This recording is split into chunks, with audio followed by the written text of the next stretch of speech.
Hey guys, tonight we ease into a story that feels a little heavier than our usual trek through crumbling castles or misty forests, but trust me, it's just as essential to understanding ourselves. Picture yourself wrapped up tight, the modern world fading to whispers. Outside, maybe the wind is stirring leaves or rain is gently tapping. It feels safe, predictable.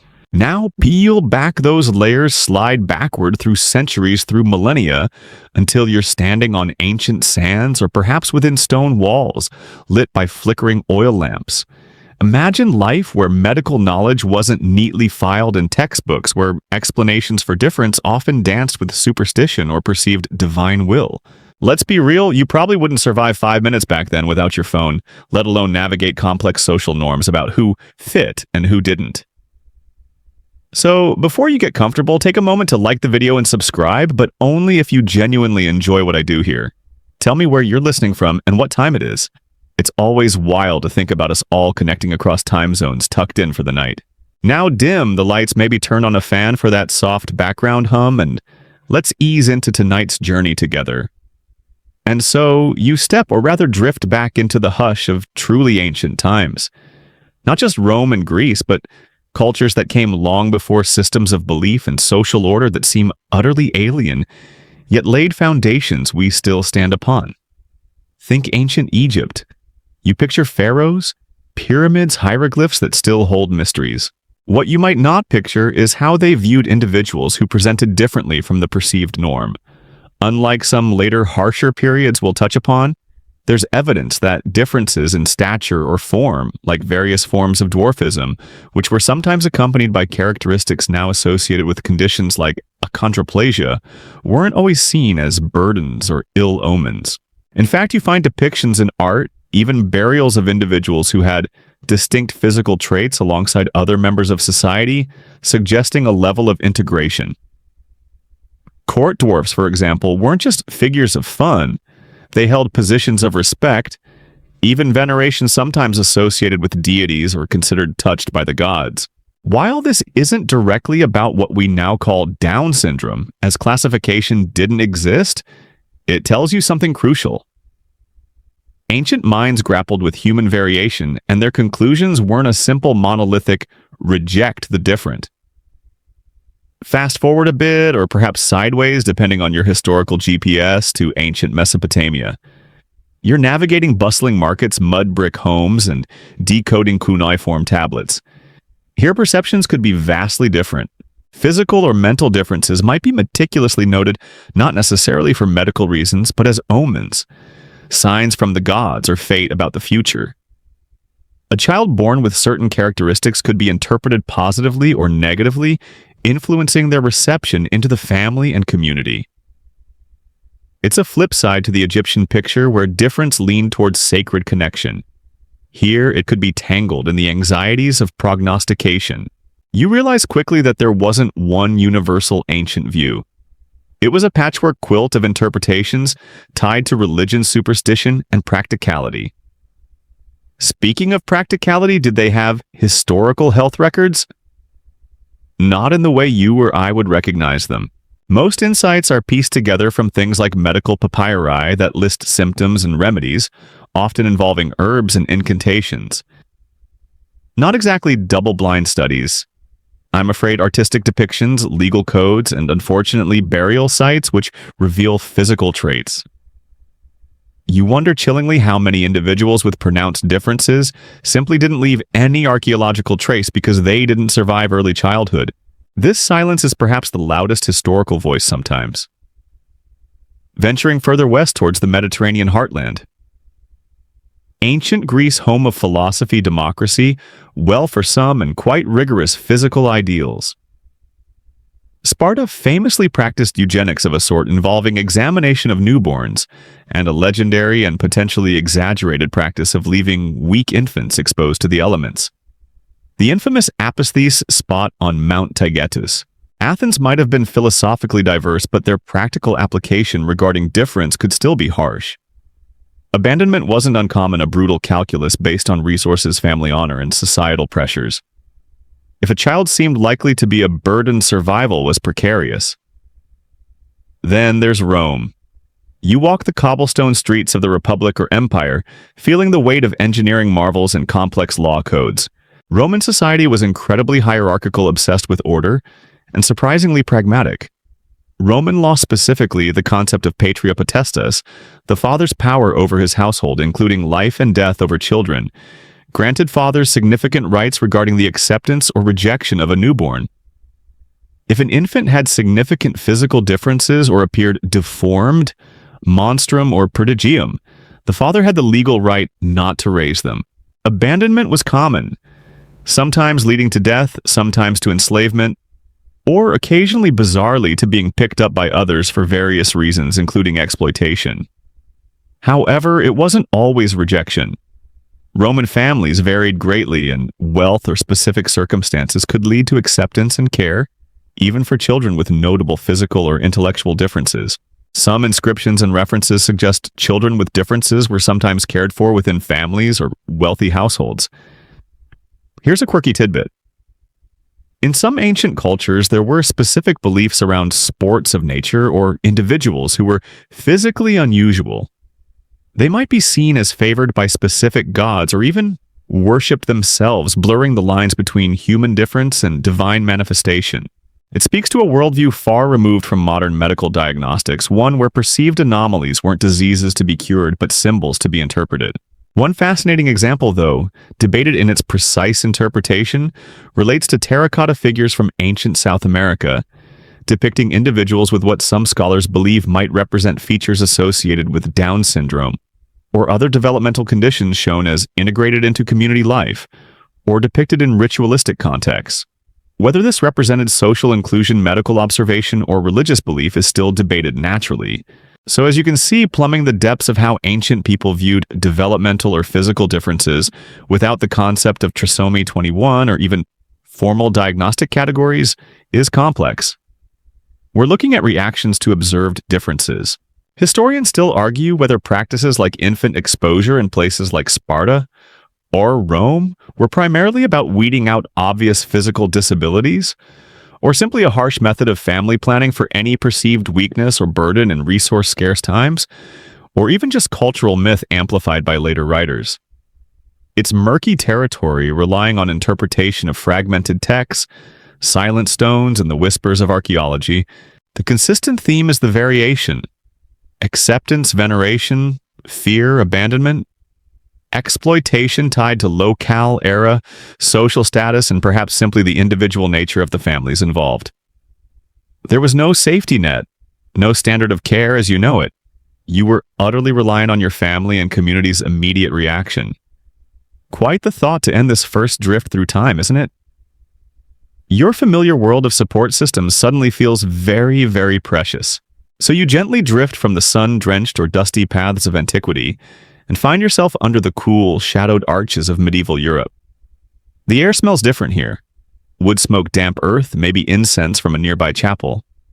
This era, often romanticized but really quite grimy and fraught, stretching roughly from the 5th to the 15th century, presented a complicated tableau for individuals with intellectual or physical differences.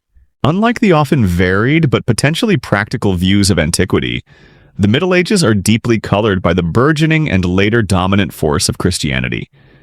And with that force comes a fascinating, sometimes contradictory duality. On one hand, the prevailing Christian theology emphasized charity and the inherent dignity of all souls seen as created in God's image. This led to monasteries and religious orders, sometimes providing rudimentary care or refuge for the poor, sick, and those with disabilities. You might picture a simple hospice attached to an abbey offering shelter, maybe a bowl of gruel and spiritual solace.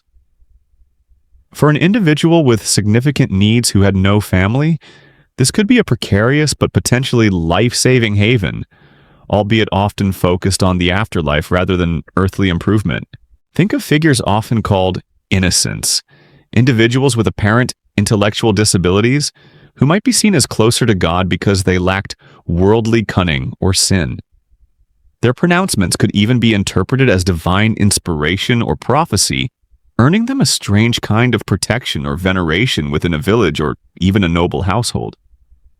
But here's the flip side, the shadows part.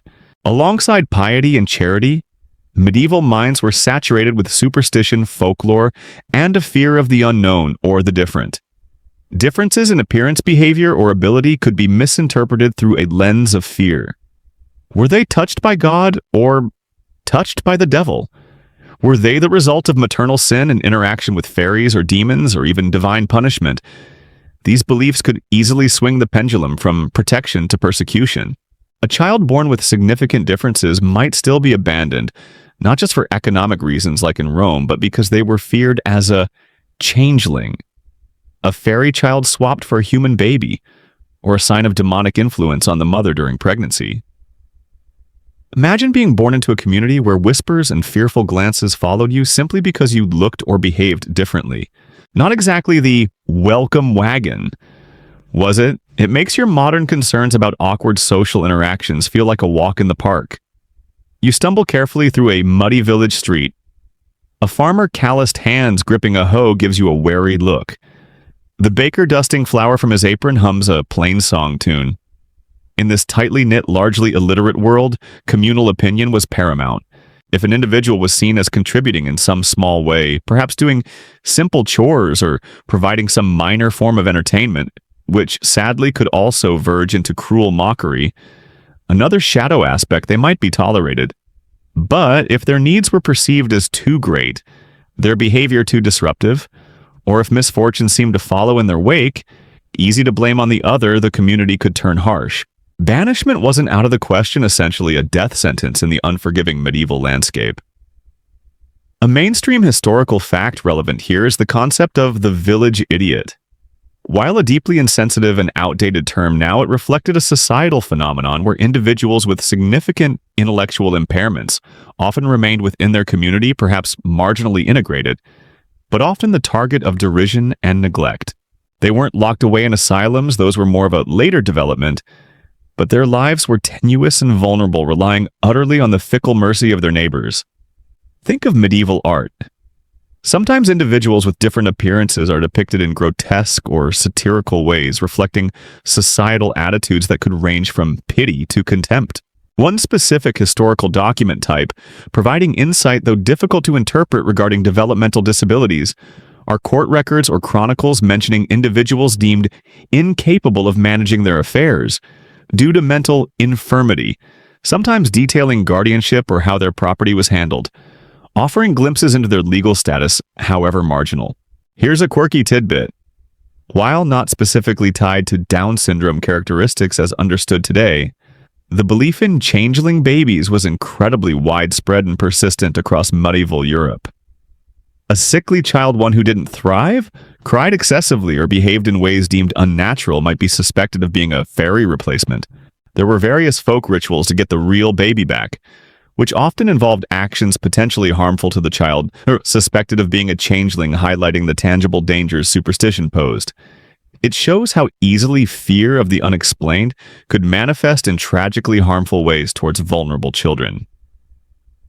It's a stark reminder that lacking medical knowledge, medieval people reached for supernatural explanations, and those explanations were often terrifying.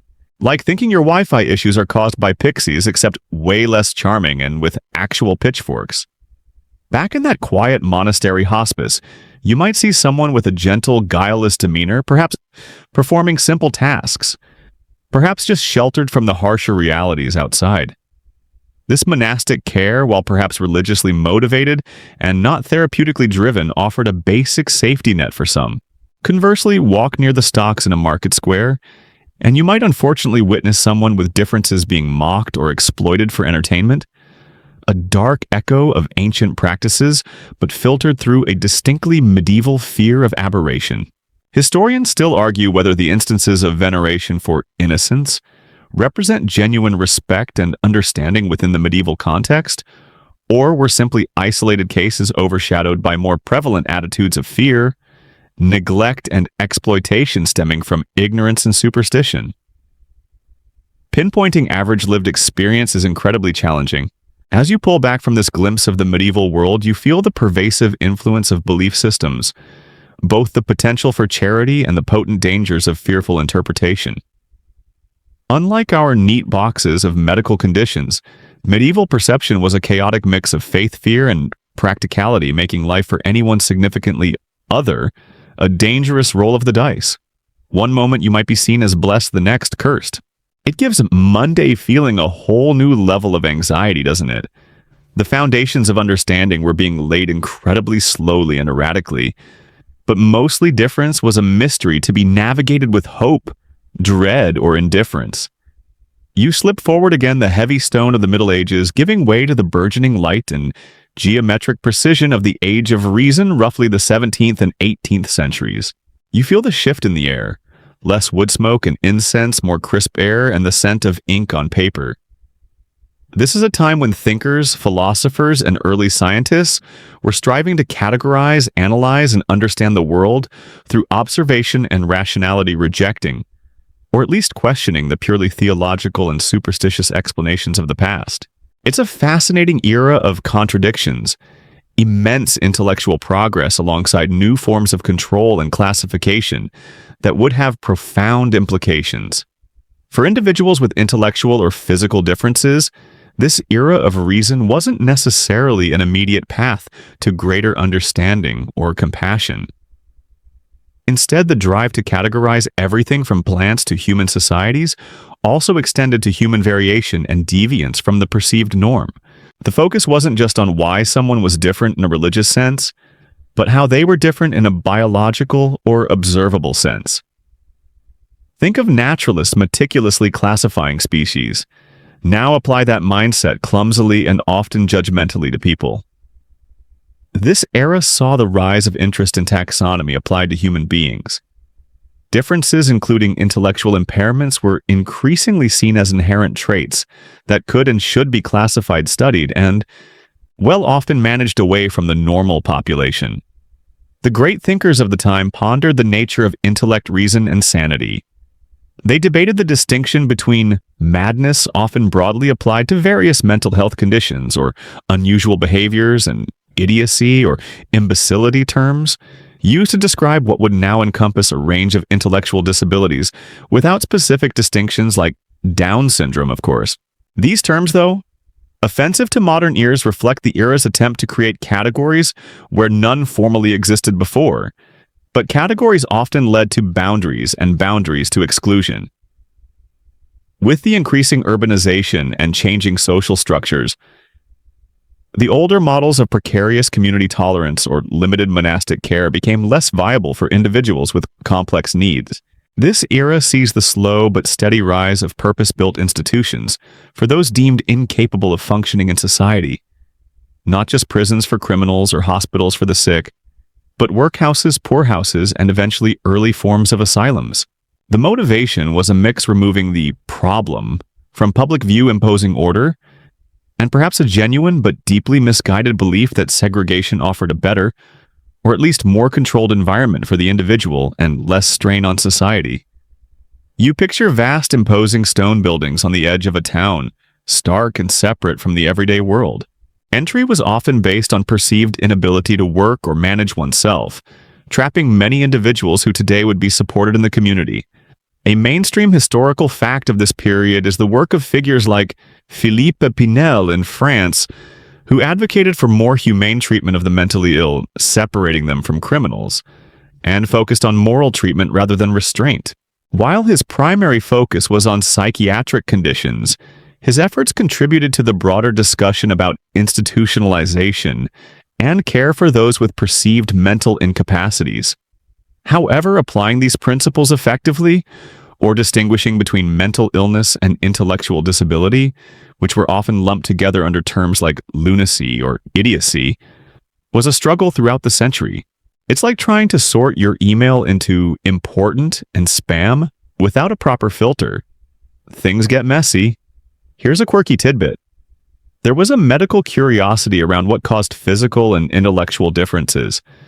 Theories ranged from maternal impressions, the mother being startled or influenced by something during pregnancy imprinting that upon the child, to environmental factors. The actual biological or genetic causes were utterly unknown, so physicians grasped at anything to explain the variations they observed. One bizarre and thankfully brief theory suggested watching something terrifying could mark a child, probably giving pregnant women enough stress to just make them feel startled.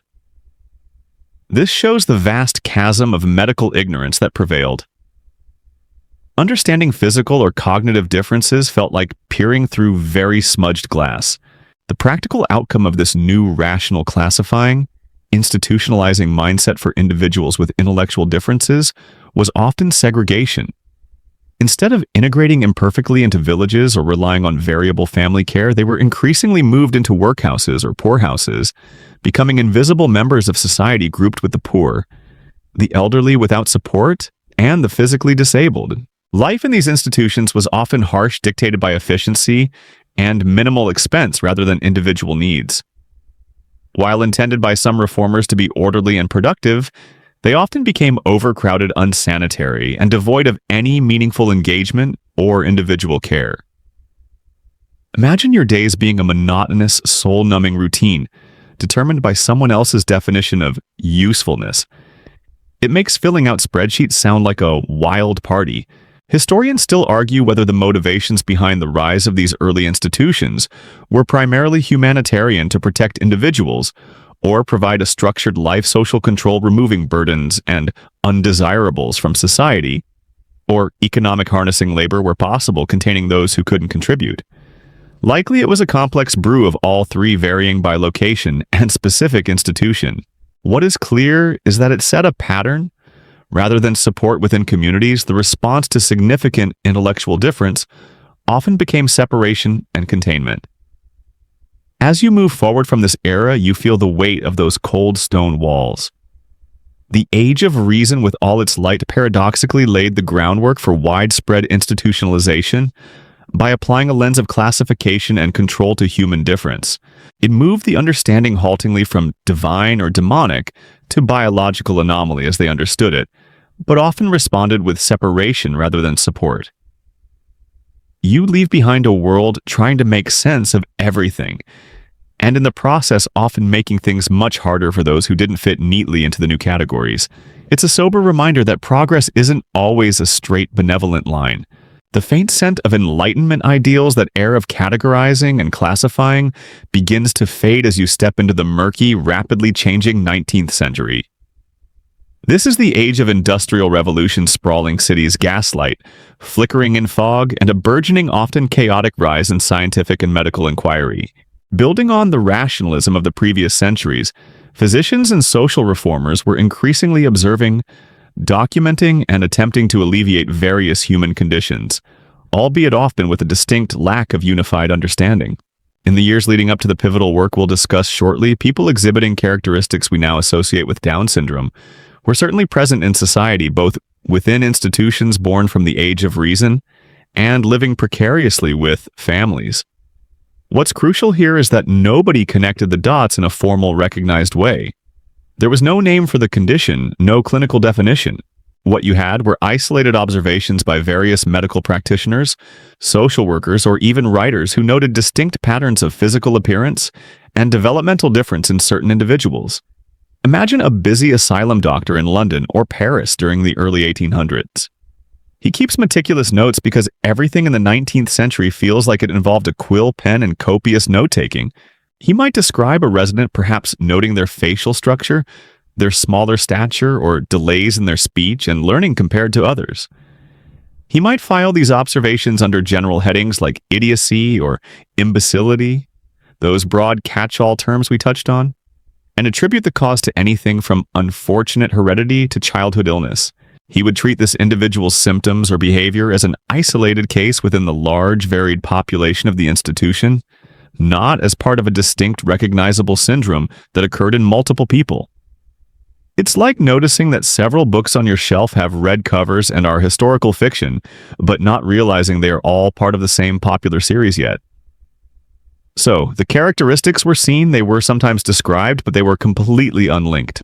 Physicians specializing in mental deficiency. A field slowly starting to coalesce might encounter multiple individuals presenting with similar sets of physical features. The flattened facial profile, epicanthal folds around the eyes, certain hand shapes, alongside developmental delays, but fail to recognize these repeated patterns as indicative of a single underlying condition. They saw individuals each deemed deficient for various perceived reasons. This fragmented understanding meant there was no cumulative knowledge building about a specific group. Treatment and support were as varied and inconsistent as the individual diagnoses, or lack thereof. You can almost hear the scratch of the doctor's pen. Patient X presents with melancholia. Patient Y afflicted by phrenitis. Patient Z noted physical irregularities alongside profound idiocy, likely caused by wet nurse's milk, bad humors. It's a jumble of attempts to explain observable facts with the limited scientific tools and knowledge of the era.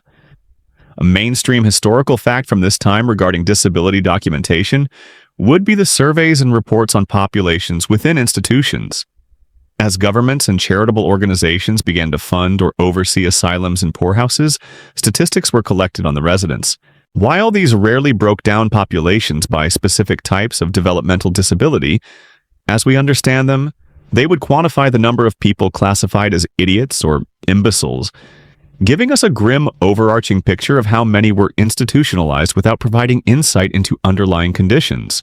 Sometimes you'd find more detailed descriptions in specific medical journals or texts focused on the treatment of developmental differences. Figures like Jean-Étienne Dominique Esquirol, a prominent French psychiatrist of the early 19th century, and a student of Pinel, classified various degrees of idiocy, offering observations that in retrospect may have included individuals with what we now call Down syndrome within those broader categories. But again, there was no special note made of a recurring pattern of combined physical and cognitive traits as representing a unique condition. The lens through which they viewed difference was one of spectrum, from profound idiocy to mild imbecility, and assumed environmental or simple inherited defect, not specific chromosomal anomaly. Here's a quirky tidbit. Prior to proper medical classification terms for intellectual disability in popular language were varied and colorful, ranging from simpleton to natural fool. While most weren't descriptive in a physical sense, they highlight societal recognition of varying cognitive capacities long before medical science caught up. There was even a strange debate in the early 19th century fueled by craniology, the pseudoscience of linking skull shape to character or intellect, which doctors might try to use to explain developmental differences based purely on head shape measurements. Another example of grasping for observable explanations without understanding the root cause. It's the historical equivalent of blaming all computer problems on low battery, even when it's clearly a software bug. These pre-Langdon observations were like puzzle pieces scattered across different tables. The distinctive features, the learning differences, they were all there, but nobody realized they belonged to the same puzzle. No one stepped back and said, wait a minute, this constellation of characteristics, the facial features, the certain physical signs, the developmental profile, shows up together far more often than random chance would dictate. Maybe this isn't just another type of idiocy. Maybe it's a specific condition. That breakthrough was waiting to happen, spurred by better observation and a willingness to group individuals based on shared traits. Historians still argue whether specific historical artworks or early medical illustrations predating Langdon Down clearly depict individuals with Down syndrome characteristics, or if interpreting historical representations through modern diagnostic lenses is prone to error. Some pieces certainly feature individuals with features that bear resemblance, but without accompanying textual description of cognitive ability, or knowing if the artist was portraying a specific person accurately, or using exaggerated or stereotypical features common in genre art. It's very difficult to say definitively. It's another layer of fog on our journey through time. So as you look out at this 19th century world before a name and classification were given, you see individuals whose distinctiveness was noted but explained away under broad, imprecise terms. They were categorized by their degree of perceived intellectual difference, not by a specific syndrome they shared. They existed, they were observed, but their condition remained invisible as a unique entity waiting for someone to finally see the pattern. It reminds you how much power a simple name and a correct classification can have in bringing a condition, and the people who have it into focus for the world. The fog and scattered observations of the earlier 19th century start to clear a little as you move deeper into the Victorian era, a time obsessed with progress documentation and putting things in their proper place. The medical field is professionalizing hospitals, and asylums are becoming more established for better or worse, as we've seen, and physicians are actively trying to classify and understand human conditions with more rigor. And then, in 1866, one specific physician made a critical leap forward in understanding what you now know as Down syndrome, even though his chosen name for it was terribly misguided and rooted in the pseudoscience of the time. Step with me into the Royal Earlswood Hospital in Surrey, England, in the mid-1860s. It's an asylum for individuals with what was then called idiocy and imbecility. Remember those broad, imprecise terms from earlier? The superintendent of this institution is a man named Dr. John Langdon Down. Unlike many who simply managed the logistics of such a large facility, Down was a keen observer. He wasn't just interested in classification for the sake of order. He was trying to understand the types of conditions he saw. Think of him as a meticulous botanist, suddenly noticing that a specific cluster of flower features, petal-shaped leaf structure growth pattern, always appear together whereas others vary randomly. He was looking for patterns in people where others had just seen general deficiency. Down had hundreds of patients, providing him with an unprecedented opportunity to compare and contrast individuals with various degrees and types of intellectual impairment. He spent years observing not just their level of function, but their physical characteristics. And slowly he began to see a recurrent pattern. He noticed that a certain group of individuals within the asylum population, while varying in the degree of their intellectual disability, consistently shared a set of distinct physical features. He meticulously listed these features in a paper published in 1866 titled Observations on an Ethnic Classification of Idiots. Yeah, the title immediately signals the problematic lens through which he viewed his findings, steeped in the prevalent and now debunked theories of race and physical anthropology of the time. He noted characteristics such as a particular shape of the skull, flattened facial features, a specific formation of the eyelids that gave the eyes a certain slant, what he referred to as epicanthic folds. Resembling the typical features of people from East Asia, a somewhat larger and furrowed tongue, smaller ears, short stature, broad hands with short fingers, and a specific single crease across the palm. Simian crease. He emphasized that these features were consistently present in this group, setting them apart from others with different causes or manifestations of intellectual disability. He was the first person to say clearly, hey, this set of physical traits consistently shows up together with intellectual differences, so let's group these people. This was monumental because it identified for the first time a specific syndrome within the broad, undifferentiated category of idiocy. Here's the really unfortunate and ultimately harmful part, leading to that truly awful term. Based on the perceived resemblance of the facial features to individuals from certain parts of Asia, Down classified this group under what he called the Mongolian type of idiocy, or Mongolism. This was a product of the pseudoscientific racial theories popular in the 19th century, which erroneously ranked human populations and linked physical appearance to intellectual capacity or developmental stage. It was utterly wrong, culturally insensitive from the start, and carries painful baggage to this day. Langdon Down wasn't malicious in a personal sense. He was operating within the flawed racist framework of his scientific peers. But his term sadly stuck for almost a century. It's a stark reminder that even seemingly objective scientific observation can be deeply flawed and influenced by prevailing societal prejudices. Like accidentally calling a delicious new type of cake Mud Lump Delights, doesn't matter how good it tastes, the name is going to be a problem. Despite the noxious terminology, Langdon Down's paper marked the point where what you know as Down syndrome began to exist as a recognized clinical entity. It wasn't understood why these traits co-occurred. The genetic cause was completely unknown. Genetics as a field was just embryonic. DNA structure wasn't even close to being discovered, let alone trisomy 21, but a distinct pattern had been identified and documented. It moved understanding from individual idiocy to a specific recurring syndrome. This meant that physicians encountering someone with this particular cluster of physical features could begin to connect them to others observed by Down and other clinicians who started recognizing the pattern based on his description. It allowed for a shared point of reference and laid the foundation for future research. A mainstream historical fact related to this period is that classification was the cutting edge in many fields. From Darwin classifying species to sociologists trying to categorize societies, the 19th century was an era of putting things in boxes, and unfortunately people too. Down's work fits squarely into this zeitgeist, applying the principle of detailed observation and classification to intellectual disability, albeit with that deeply flawed ethnic angle.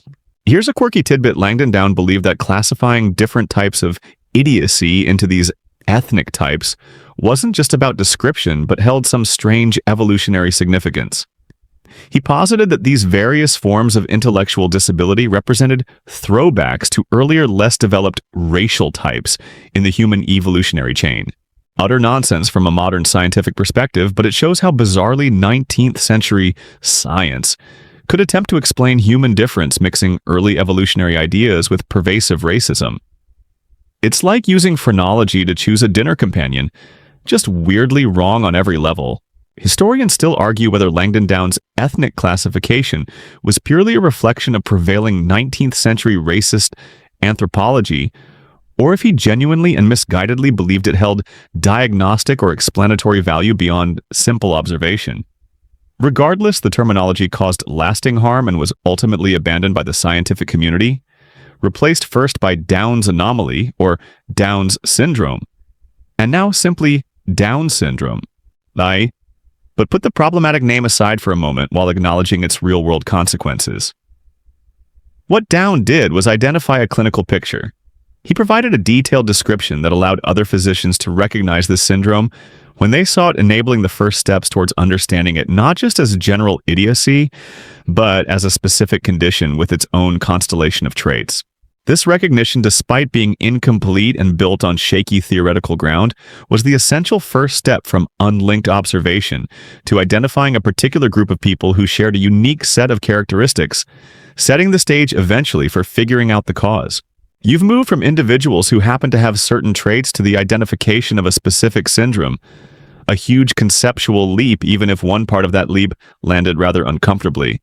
The relative clarity of Langdon Down's observation in the mid-19th century, while clinically significant, unfortunately happened right before the world descended into a really dark science-misused place in the early 20th century.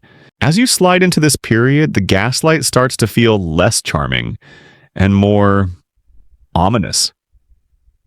This is the era of rapid technological change, industrial might, and also the rise of a particularly dangerous and pervasive ideology, eugenics. Think of the hopeful air of rational classification from before, but twisted into a horrifying attempt to control and improve humanity, often based on terrible misunderstandings of biology and layered with existing prejudices. It's like trying to fix a complex engine with only a hammer and bad intentions. The core idea of eugenics was seemingly simple on the surface. Apply the principles of selective breeding like farmers did for crops or livestock to human populations. If you can breed faster horses or hardier corn, surely you can breed smarter, healthier, better humans, right? It sounds deceptively logical if you strip away ethics, individual rights, and any real understanding of human genetic complexity. Early 20th century advances and misunderstandings in genetics provided just enough scientific-sounding jargon to give this idea a dangerous credibility. It gained traction among intellectuals, politicians, and even sections of the medical community across the globe. It wasn't confined to just one or two scary places, it was widespread, particularly in North America and Europe. Now, who were the targets for this proposed human improvement? Naturally, those deemed unfit. And who was considered unfit in this warped worldview? Criminals, the impoverished, those with mental illness, individuals with physical disabilities, and crucially for our story, anyone classified with mental deficiency, including people labeled with that awful term Mongolism, as well as those with other types of intellectual disability. They were seen as a drain on society, a weakness to be bred out of the population, a threat to the supposed health of the racial stock, a popular pseudoscientific concept of the time. The policies advocated and enacted by eugenicists were terrifying in their scope and impact. They launched widespread public campaigns to popularize their ideas using posters, films, and even school curricula. You might have seen historical examples of chilling propaganda showing the tree of family stock with withered branches representing traits like feeble-mindedness or pauperism that should be pruned for the health of the nation. They pushed for marriage restrictions to prevent the unfit from reproducing and creating more burdens. But perhaps the most insidious and widely implemented policy was involuntary segregation and forced sterilization. People categorized as mentally deficient, a group that encompassed anyone with Down syndrome, were routinely confined to overcrowded institutions. Remember those from Section 3. Now imagine them run with eugenic ideology and critically sterilized without their consent or even knowledge. This was legal in many places. By the 1930s, dozens of U.S. states had forced sterilization laws, as did Canadian provinces, several European countries, and most horrifically and systematically, Nazi Germany. Though their program quickly expanded far beyond disability to racial extermination, the initial steps were rooted in hereditary health laws. These laws were often justified with pseudoscientific committees that would deem an individual hereditarily unfit and order the procedure, which was often a tubal ligation for women or vasectomy for men, carried out by surgeons sometimes compelled by law. Can you imagine anything more violating than being locked away and permanently denied the right to have children based on someone else's scientific decree about your worthiness? It feels dystopian, but it was grim reality for countless individuals. The fear driving this wasn't just science.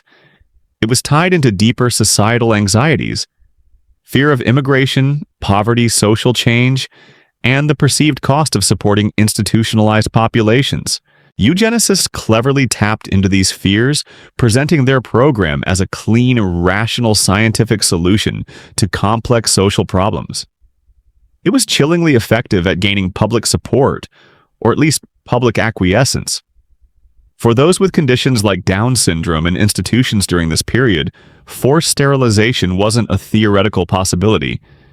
It was a high likelihood if the institution and the state followed eugenic policies. It reinforced the view that they were less than full human beings whose fundamental rights could be overridden for the perceived good of society.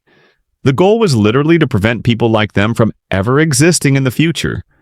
A mainstream historical fact is the case of Buck versus Bell, 1927 in the United States, where the Supreme Court upheld the constitutionality of a Virginia law, allowing for the forced sterilization of residents of state institutions for the mentally defective.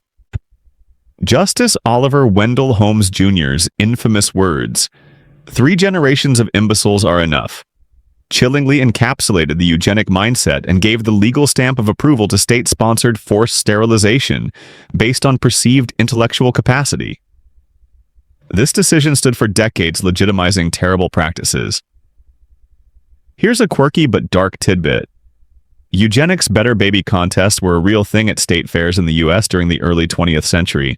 Like judging livestock, babies and children would be medically examined and scored based on physical and mental fitness according to eugenic criteria. It's grotesque to think about children being judged for pure hereditary stock. Like prized pigs, a deeply bizarre manifestation of this movement reaching into popular culture and family life. Historians still argue about the exact degree to which eugenic ideology permeated all levels of medical care and institutional practice, versus being the specific agenda of dedicated activists and lawmakers. However, the fact remains that eugenics provided the scientific sounding cover for incredibly harmful policies that devastated the lives of millions of individuals deemed unfit, including those with disabilities. As you step out of this dark shadow of the early 20th century, you feel the cold weight of deliberate policy aimed at controlling human difference through unethical means. The era began with classifying difference and progressed sickeningly to actively trying to eliminate certain kinds of difference from the future population. For anyone with Down syndrome living during this time, often locked away in institutions, their existence was not just marginalized but actively targeted. The rationality of the previous century twisted into a program of state-sanctioned discrimination and biological control. It's a stark, uncomfortable reminder of where misapplied science and unchecked prejudice can lead, and how vulnerable those deemed different can be when basic human rights are stripped away under the guise of societal improvement. You really breathe a sigh of relief leaving those decades. You take a deep breath as the chilling air of the eugenics era begins to dissipate. Unfortunately, you don't step into a brightly lit, understanding world immediately. No, the legacy of that time and the patterns of classification and institutionalization stretching back centuries. Remember those early stark institutions from the age of reason hardened into the prevailing model of care, or lack thereof, for people with significant intellectual disabilities through the mid-20th century. This period, roughly from the 1940s to the 1970s in many Western countries, was characterized by widespread, often vast, state-run institutions. These weren't Pinnell's attempts at moral treatment, or Langdon Down's relatively small asylum for the time.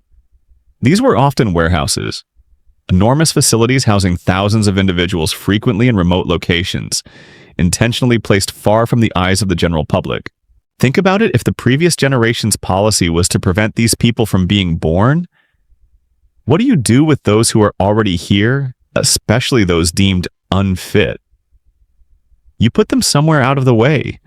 So if you were born in the mid-20th century and identified likely at birth or shortly after as having characteristics of Down syndrome, your future was overwhelmingly predetermined by this system. Unlike today, where family care and early intervention are the norms, doctors, social workers, and even well-meaning family members were often told, sometimes gently, sometimes bluntly, that the best course of action was to send the child to an institution.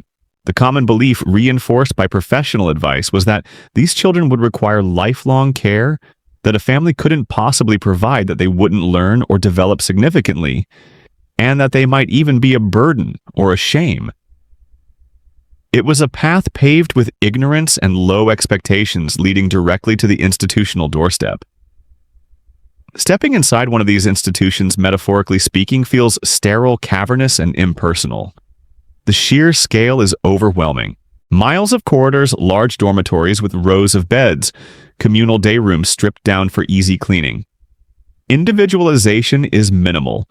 Care is delivered in batches. Underfunding was endemic. State legislatures and governments often allocated bare minimum resources to these depots for the unwanted. This meant insufficient staff, often dedicated people doing impossibly hard jobs with almost no resources, but far more often overworked, underpaid staff with minimal training stretched beyond thin. One person might be responsible for dozens of residents for a shift.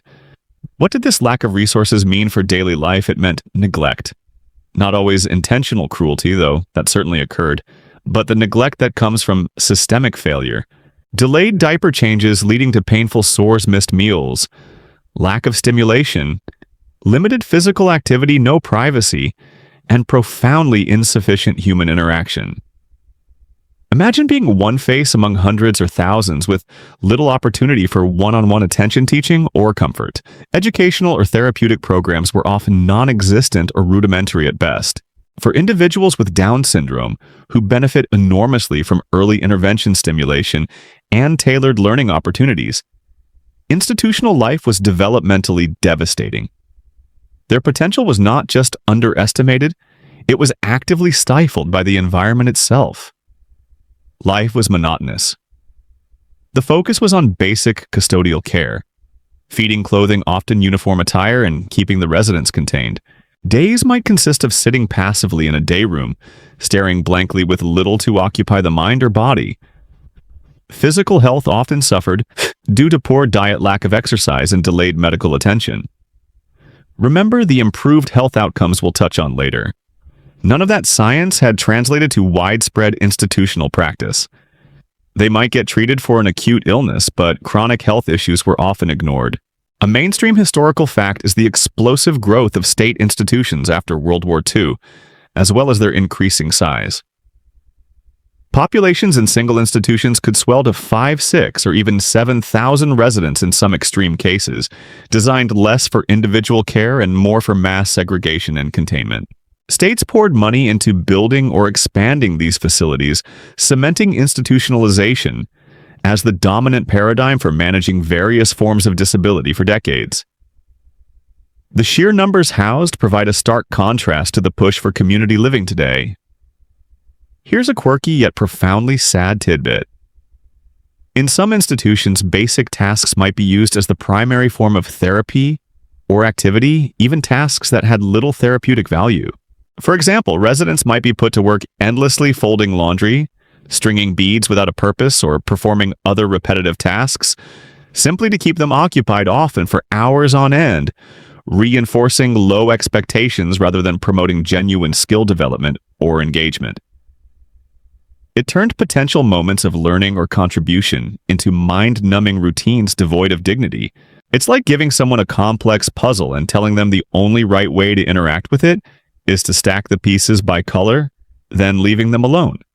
The wall between the institution and the outside world wasn't just physical, it was psychological and social. Families who placed children often did so heartbroken, believing it was the only option, and might visit infrequently, overwhelmed by the environment.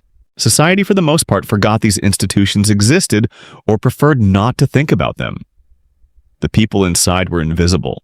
Historians still argue whether the primary driving force behind the enduring model of the large, neglectful institution in the mid-20th century was residual eugenic philosophy, keeping the unfit, segregated, genuine, but profoundly misguided beliefs about best care practices, or simply pragmatic decisions driven by budget constraints and societal disinterest in providing comprehensive support for people with complex needs outside of total institutions.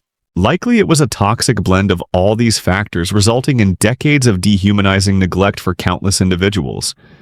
As you turn to leave this era, the images are stark, vast, empty-feeling spaces, the pervasive sense of low expectation. Lives lived out in institutional anonymity. This is where, tragically, many people with Down syndrome were placed for their entire lives during this period.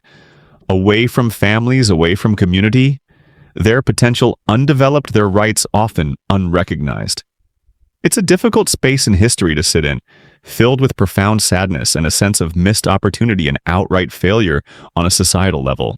But out of this darkness, the seeds of change were starting to sprout, driven by the very people who had made the hardest decision. The parents who hadn't forgotten the children they were told were better off separated. Their story, rising from the silence of the institution, is the next crucial step. You've just felt the oppressive weight of those large, dehumanizing institutions of the mid-20th century. It's a heavy cloak to wear, thinking about all that lost potential, all that enforced anonymity. But out of that silence, out of that intentional removal from the world, a powerful force began to rise. This wasn't initiated by government committees or academic studies. It came from the very people who were most directly impacted by the institutional system, the parents, told by professionals that their children were vegetables or burdens, and that institutionalization was the only best option. Many parents initially complied, often heartbroken. Remember how professionals advised this? Well, they started to realize that the promised best care often meant utter neglect. Slowly, tentatively at first, these parents began to connect with each other, maybe through chance meetings, maybe through letters. Maybe later, through fledgling organizations focused on specific disabilities. They shared their experiences, their grief, and critically, their dawning horror at the reality of institutional life versus the sanitized version they'd been sold. They saw their children living in deplorable conditions, showing signs of distress and failing to thrive, or learn anything meaningful despite their clear capacity for connection and growth.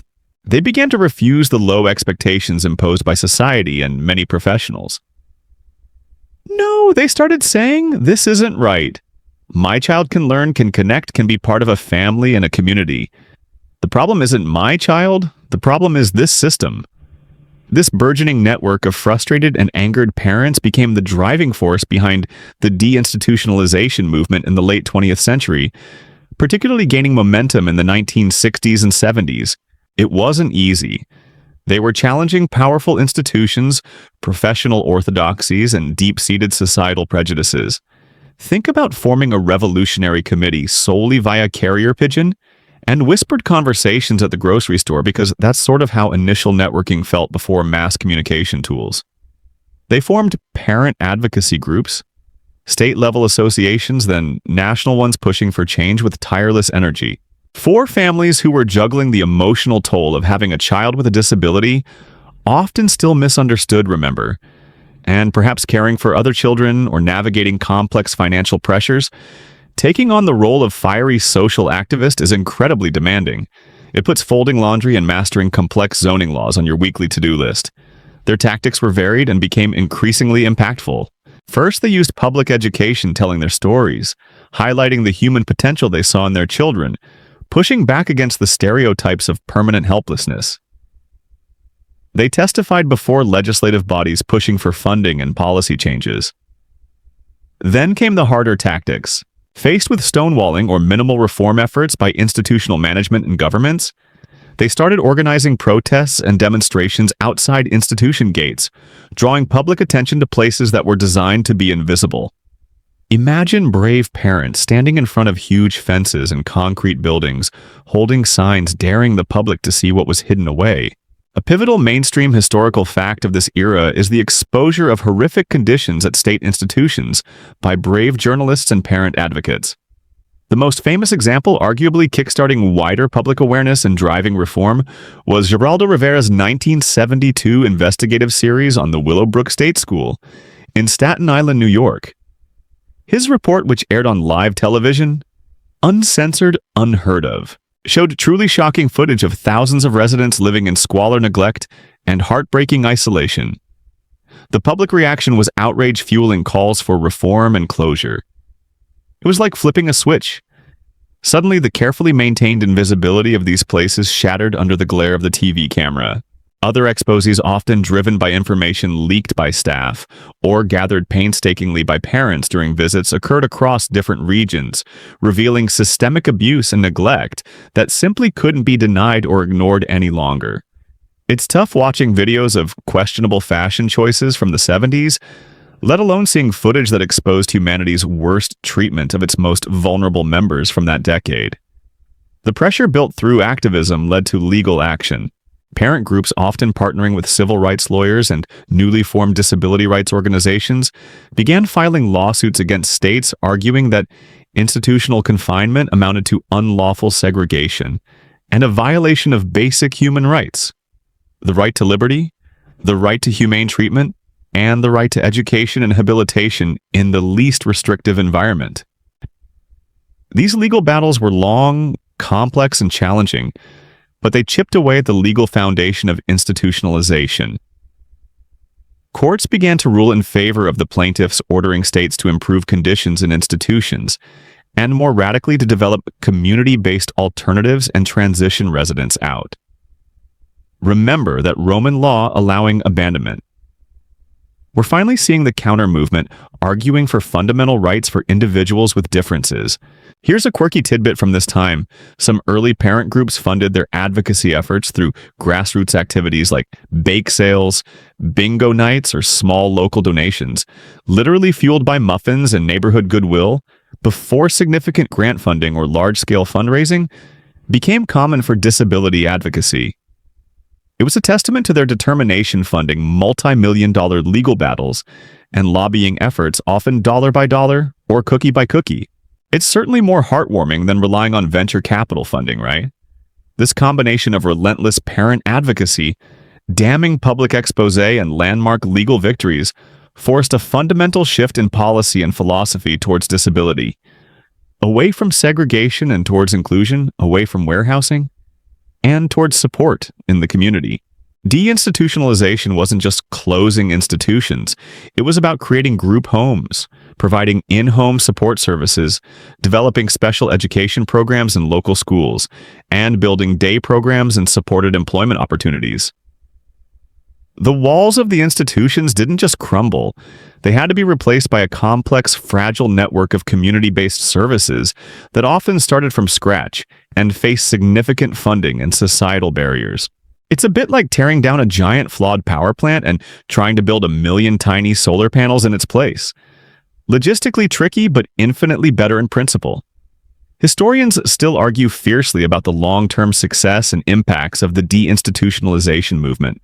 While undoubtedly improving the lives of many individuals released from neglectful institutions, challenges persisted and continue today, including insufficient community funding, lack of appropriate housing, or support services in many areas, difficulty changing societal attitudes and ensuring quality of care in community settings.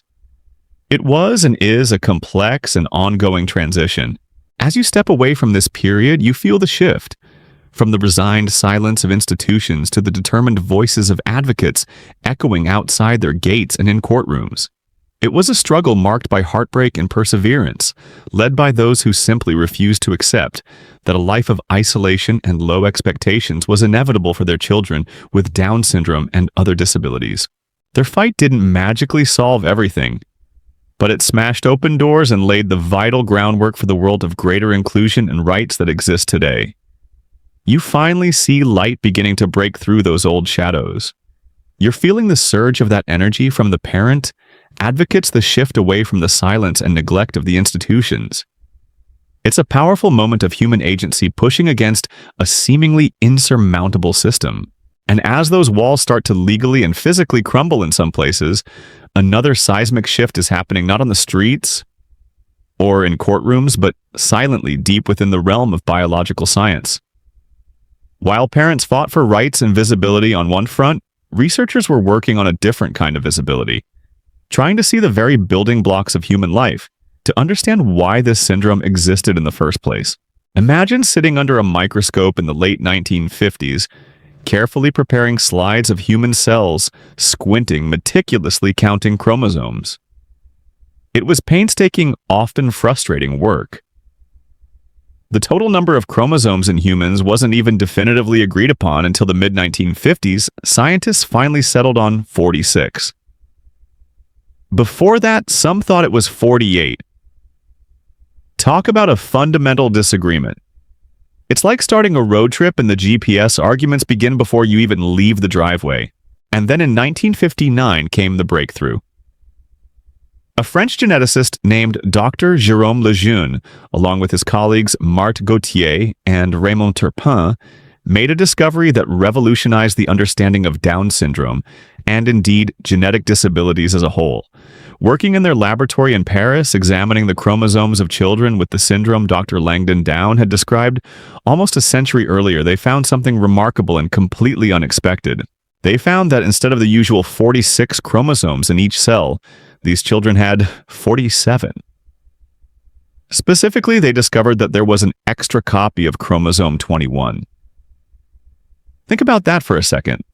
For millennia, people had observed the consistent physical traits and developmental differences of this condition and offered explanations ranging from omens and curses to environmental factors and supposed racial throwbacks. Remember that awful term Mongolism? And suddenly the answer wasn't a complex environmental insult or mystical influence, but a simple discrete error in the genetic blueprint, an extra tiny chromosome number, 21. It was like finding out the mysterious fluctuations in your house lights weren't due to ghosts or bad wiring, but just one little switch being stuck on in a massive, intricate panel you never looked at.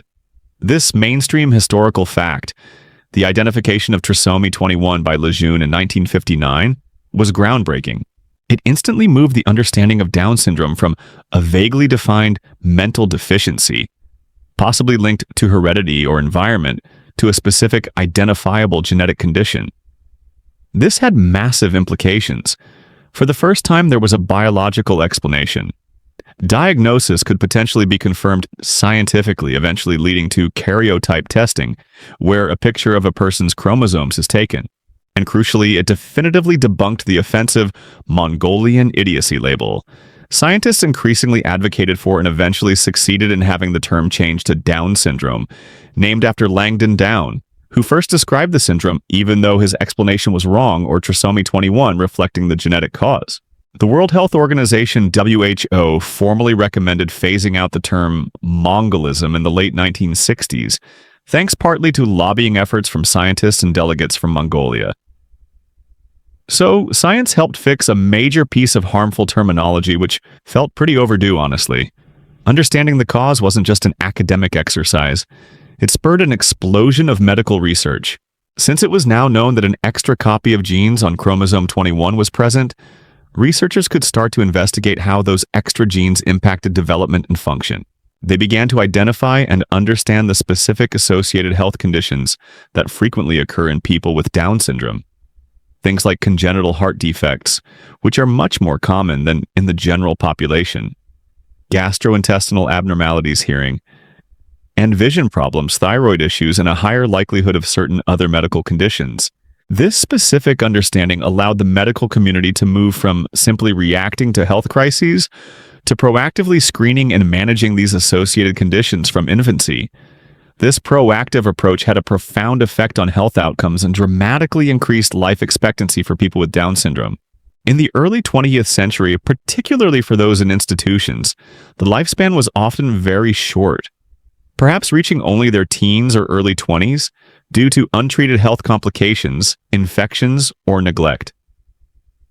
Remember, the shadows of institutions and neglect. We saw the health outcomes mirrored that neglect. But with medical professionals now aware of specific risks and able to screen for and surgically correct heart defects or manage other health issues, lifespans soared. Suddenly reaching middle age and even beyond became increasingly common. It's an incredible medical success story, taking a condition once considered almost invariably fatal early in life and extending life by decades through targeted care. It makes your yearly medical checkup seem rather dull by comparison, but much appreciated. The discovery of trisomy 21 also intertwined with the advocacy movement. Scientific understanding of the biological basis for the condition reinforced the message that people with Down syndrome were not amorphous deficients of unknown cause, but individuals with a specific identifiable genetic difference and predictable associated health and developmental profiles. This objective data helped parent advocates argue for specific evidence-based interventions and support not just generic custodial care. It gave weight to their claims about potential for learning and development, challenging the old narrative that capacity was purely based on some unchangeable, ill-defined state. Here's a quirky tidbit from the immediate aftermath. While Lejeune's discovery was groundbreaking, some scientists were hesitant to accept that something as seemingly simple as an extra chromosome could explain such a complex condition, showing the initial scientific skepticism towards even revolutionary findings. Also, early methods of karyotyping were incredibly labor-intensive, requiring photographing cells during a specific stage of division, cutting out images of individual chromosomes and arranging them manually. You literally needed scissors and glue to analyze someone's genetics, which feels impossibly retro now, doesn't it? It highlights just how far genetic science has come in a few decades. Historians still argue about the interplay between medical genetic discoveries and social change during this period. Was the increase in lifespan primarily due to identifying trisomy 21 and subsequent medical research allowing treatment of associated conditions? Or was it more due to the concurrent push for deinstitutionalization and greater inclusion resulting in better living conditions, more stimulation, less neglect, and better access to general health care that institutions didn't provide? It's difficult to definitively say, as both forces were powerfully at play simultaneously, likely reinforcing each other. Better medical knowledge enabled better care, and the demand for better care drove the application of that knowledge outside institutions. So as you reflect on this period, you feel the precision of scientific discovery alongside the human push for dignity. The discovery of trisomy 21 provided a foundation of biological understanding that confirmed the physical and developmental patterns observed for so long, had a root cause paving the way for specialized medical care, and shattering old prejudiced explanations. It didn't provide a cure, nor did people necessarily want one in the way that might eliminate the traits that make someone who they are, but it provided answers and, coupled with the relentless fight of parents and advocates, created the conditions for better health and significantly extended lives for individuals with Down syndrome. The story is moving from just survival to actual well-being. You've journeyed through millennia, from ancient interpretations of difference and medieval fears through the age of reason's classifications. The dark shadow of eugenics. The long, difficult period of institutionalization. And finally, the twin forces of parental advocacy, demanding rights and scientific discovery, revealing genetic truth. You've seen the progress often hard-won, lifting individuals from the abyss of neglect and invisibility towards recognition and better health. Now, you arrive at the final leg of our historical journey, stepping into the modern era, say, from the late 20th century right up to today. This is the age of official deinstitutionalization policies becoming widespread realities. Though implementation remains complex, the era of the disability rights movement, mirroring and intersecting with other civil rights struggles. And the time when understanding of Down syndrome moves beyond just a medical diagnosis to encompass a focus on potential inclusion and identity. It's a world where individuals with Down syndrome are increasingly visible, vocal, and participating in society in ways that were unimaginable just a few decades ago. The legal and policy frameworks you inhabit now are profoundly different thanks to that hard fight you witnessed. Legislation in many countries, like the Individuals with Disabilities Education Act (IDEA) in the U.S., first passed in 1975 as the Education for All Handicapped Children Act, guaranteed the right to free, appropriate public education in the least restrictive environment for children with disabilities. This was revolutionary. Remember, institutions with no education. Now, the legal standard is inclusion in local schools whenever possible. Similarly, laws like the Americans with Disabilities Act, ADA 1990, prohibited discrimination and mandated accessibility, pushing for integration in all aspects of life. These laws, imperfect as implementation often is, provide a foundation of rights that never existed before. You're not just hoping for kindness. You're standing on a bedrock of legal protection, or at least the potential for it. So, what does this mean for the life experience of someone with Down syndrome today? It means ideally being born into a world where parents are given support and resources not just directed to an institution. It means accessing early intervention services designed to support development from infancy, because now we know capacity isn't static. It means attending local schools, sometimes in general education classrooms, with support, sometimes in specialized classes, but within the same school building and community as their non-disabled peers. It means potentially living at home throughout life, or moving into a supported living arrangement in their community, perhaps with roommates, with staff, providing tailored assistance based on individual needs and choices. It means possibilities for pursuing hobbies, friendships, perhaps even supported employment or post-secondary education. This era sees a powerful emphasis on inclusion. It's the philosophical sibling to deinstitutionalization. The goal isn't just getting people out of institutions. It's about building communities where they are fully part of the fabric. This means rethinking everything from school practices to workplace environments to social opportunities to ensure that individuals with Down syndrome can participate authentically. It's not easy. Logistical hurdles, funding gaps, and particularly persistent attitudinal barriers remain significant challenges. But the ideal has shifted fundamentally from segregation to participation. A mainstream historical fact of this contemporary era is the growing self-advocacy movement. People with Down syndrome and other intellectual disabilities, supported by allies, are increasingly speaking for themselves, organizing and demanding recognition of their rights and voices. Groups like self-advocates becoming empowered, SABI in the US, or various self-advocacy networks globally, are powerful examples of this shift. This is profoundly different from relying solely on parents, professionals, or institutions to speak for them. It reflects a recognition of their inherent dignity and right to self-determination. Here's a quirky tidbit reflecting societal change: the increasing visibility of individuals with Down syndrome in media. Commercials, television shows, films, social media is a direct result of and also contributes to changing public perception. Think of actors like Jamie Brewer or Lauren Potter gaining mainstream roles, or the proliferation of personal stories shared online. This moves the understanding from abstract concept or stereotype to seeing real multi-dimensional people challenging outdated ideas of capability and potential one familiar face at a time. You're seeing them on your screens next to you in cafes participating. And that familiarity erodes fear and prejudice better than any lecture sometimes. It's way better than the medieval grotesque carvings, right? Despite the progress, significant challenges persist.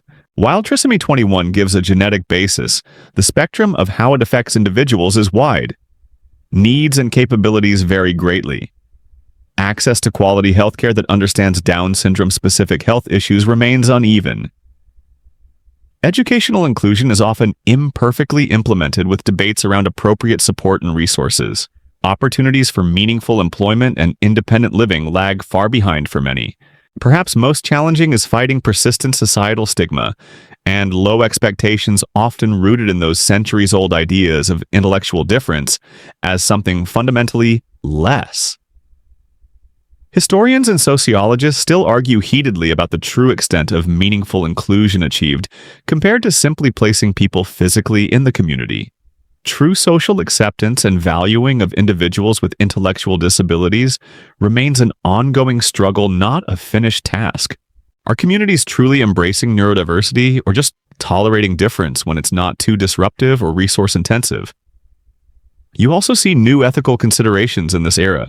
Advances in prenatal testing allow for earlier and more accurate screening for trisomy 21 during pregnancy, leading to complex ethical discussions and choices for prospective parents.